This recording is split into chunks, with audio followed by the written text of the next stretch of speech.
Do or do not do. There is no try. I don't have a nanotainer, so I'm just using a lip gloss, but I think this may have been just as central to Elizabeth Holmes.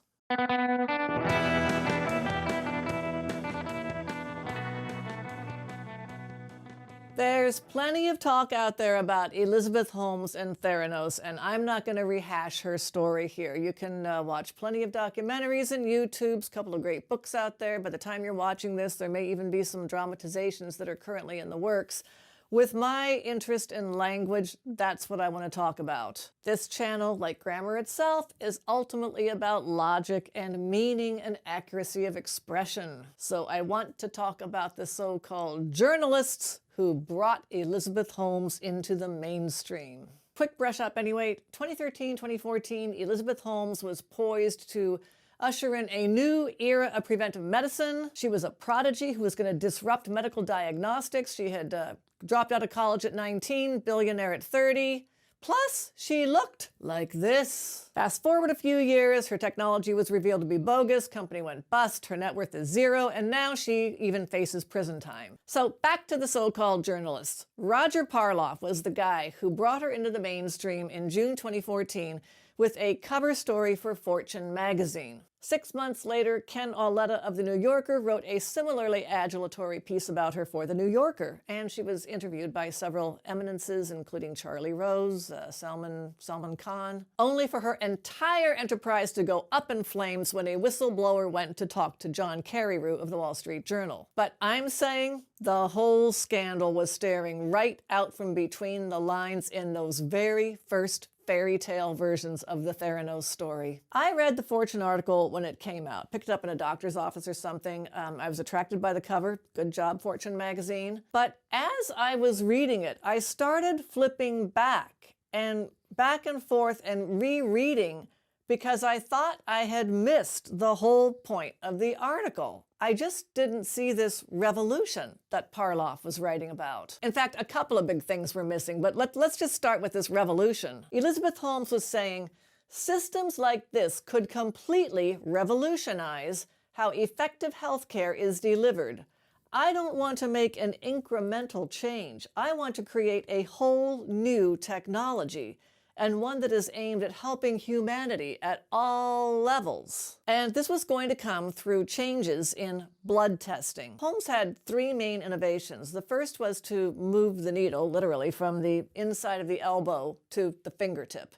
We're not going to draw blood from your vein anymore. We're just going to do this finger stick, and that's all the blood we need to do like 1,000 tests. And she was going to increase the availability and lower the costs, which opened up comparisons to Steve Jobs and Bill Gates. And then this one professor of hers at Stanford threw in some other names like Einstein, Newton, Archimedes. Okay, these innovations were improvements, but I just did not see this Einsteinian leap. So the replacement of the needle with a lancet really was the sine qua non of the whole technology, the whole revolution. And in fact, I'll get to the way she talked about venipuncture. That was another red flag.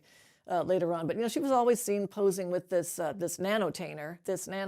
That threw me. Again, I'm a layperson, but it seemed to me that some pathogens are so sparsely distributed that you can't diagnose the disease from just this much blood. And then aren't there other tests where, you have to treat the sample in a way that would make it unusable for another test? And did you have to fast before getting this finger stick? Now, apparently Parloff was thinking the same way, because he wrote, precisely how Theranos accomplishes all these amazing feats is a trade secret.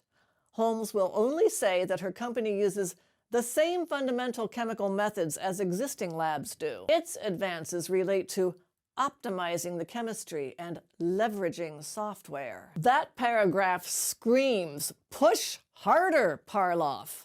And if pushing just gets you, more gobbledygook or some sort of huffy refusal, which is exactly how she reacted to knowledgeable venture capitalists who pressed her on this kind of information and consequently refused to back her because of her refusals, then tear up this Valentine's card and start from scratch. One clinical pathologist had already said publicly, if she has accomplished what she states, then she has literally upended laboratory medicine and rewritten every textbook and article on current analytic processes. And Parloff stopped at, it's a trade secret and it works by optimizing and leveraging. In Ken Auletta's profile, that was miniaturization and automation. So you just make it smaller and use a push button. To their credit, these guys called out her opacity, but you don't change medical science as we know it by optimizing and leveraging and miniaturizing and automating. I mean, everyone's doing all that all the time anyway. Everything is always getting smaller, smarter, faster,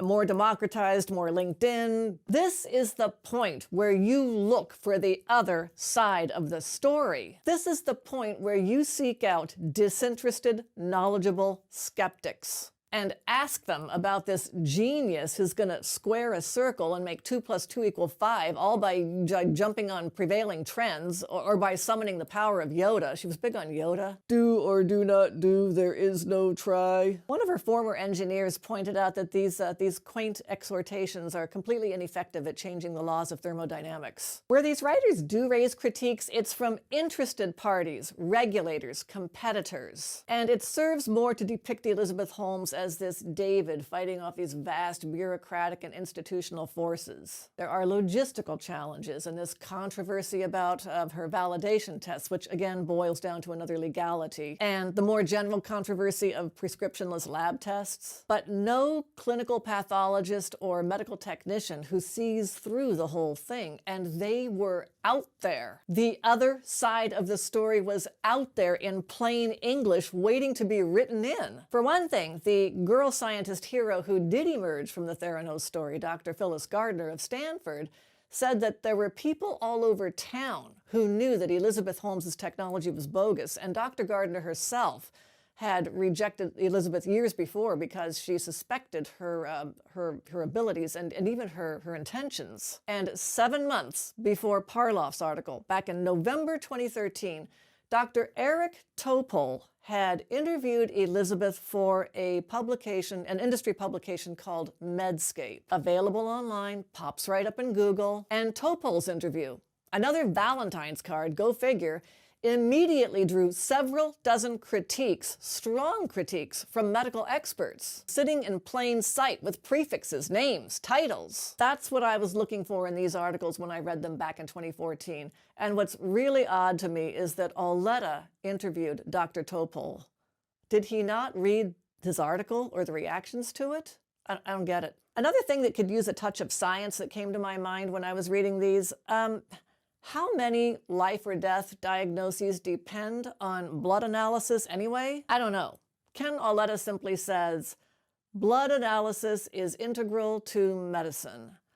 But I mean, I happen to know there's lots of kinds of medical diagnostics. There's other body fluid analyses, there's endoscopies, just plain old palpation, patient interviews, other tissue biopsies, there's scans, x-rays, MRI scans, CAT scans, sonograms, what else? Heart monitors, nasal swabs, mammograms. So why were innovations to blood analysis alone supposed to revolutionize healthcare? And this brings up this origin story Elizabeth often told about a beloved uncle who died young of a skin cancer that spread to his brain and his bones. And she always implied that that if Theranos had been around back then, he wouldn't have, she wouldn't have had to say goodbye too soon. She was always talking about having to say goodbye too soon. No one will have to say goodbye too soon. Anyway, if only Theranos had been around then, he would still be alive today. But I was wondering, I mean, I don't know, he died of a skin cancer that spread to his brain and bones. Is skin cancer even diagnosed by a blood test?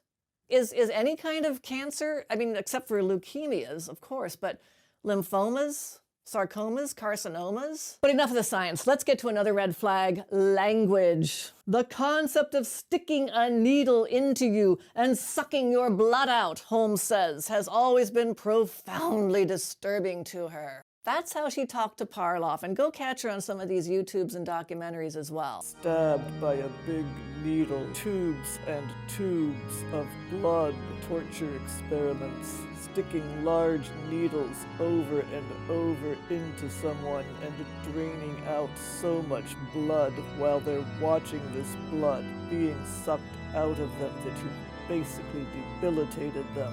Did no one notice that this is melodrama? Stabbed, sticking, sucking, torture. I mean, these are buzzwords. These are bait. They're not science. They might reflect how a lot of us feel about getting blood draws, including Elizabeth Holmes, but did these journalists interviewing a scientist not notice the emo and the hype? Of course, scientists are entitled to their, their primal aversions like the rest of us, but let's, especially when it's central to their technology or to their motives, let's call it such. Let's be frank about Elizabeth Holmes's rhetoric. Tangential question, did this kind of talk impress her backers? People of science and experience like George Shultz, Jim Mattis, Sam Nunn, Bill Frist, Larry Ellison, Rupert Murdoch, Betsy DeVos. Anyway, finally, the good part, her persona. Harloff unironically and uncritically quotes Henry Kissinger, another one of her dupes, as saying, "She's like a monk." Ken Auletta related the same thing. Even though monks don't wear makeup or construct, careful messy buns or wear designer clothes day after day. I don't care how little she sleeps or how many green juices she guzzles or how repetitive her wardrobe is. By the way, those green juices are from the remake of the Thomas Crown Affair. And that repetitive wardrobe is from the remake of The Fly. But that monk comparison really jarred me because what stood out to me about her self-presentation was, artificial enhancement, elaboration, affectation. Ethereal was another adjective that Kissinger used. Maybe, just maybe, these people had been hypnotized rather than persuaded by reason. It's true, Elizabeth Holmes was a sociopathic liar and a large-scale manipulator. Yeah, I think that Elizabeth Holmes's allure may be what got between those journalists and their own common sense. Same goes for her defenders, her backers, her lawyers, and especially her board of directors, whose brains, according to Phyllis Gardner, go to their groin.